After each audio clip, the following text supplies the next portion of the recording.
Start.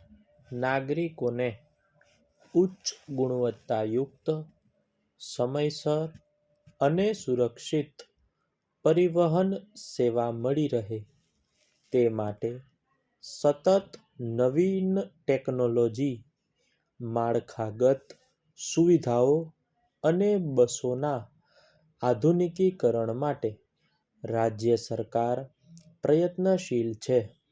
તાજેતરમાં મુખ્યમંત્રી શ્રી ભૂપેન્દ્રભાઈ પટેલે એસટી નિગમની નવી 151 સુપર એક્સપ્રેસ બસોને લીલી ઝંડી ફરકાવીને વિવિધ રૂટ માટે પ્રસ્થાન કરાવ્યું હતું. વાહન વ્યવહાર રાજ્યમંત્રી શ્રી હર્ષભાઈ સંઘવીની ઉપસ્થિતિમાં નવી બસોનો લોકાર્પણ સમારોહ ગાંધીનગરમાં યોજાયો હતો. જાહેર પરિવહન અને રોડ ઇન્ફ્રાસ્ટ્રક્ચર સશક્તિકરણના વિકાસનો આધારસ્તંભ છે.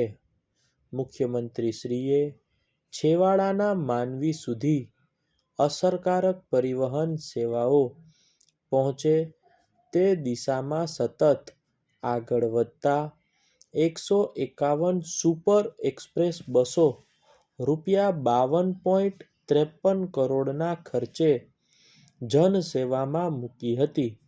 આ વર્ષના બજેટમાં રાજ્ય સરકારે કુલ 1963 નવી બસોની ખરીદીની મંજૂરી આપી છે.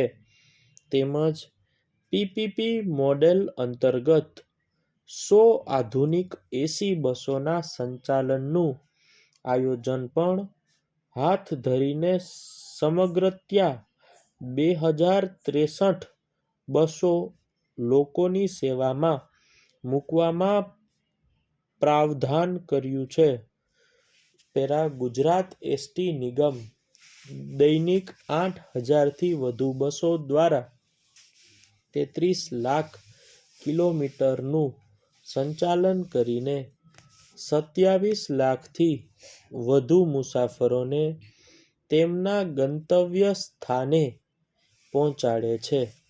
તહેવારો અને વિશિષ્ટ અવસરો પર વધારાની બસોનું સંચાલન કરીને નિગમ અવિરત સેવાથી સમગ્ર સમાજને જોડતું રહ્યું છે.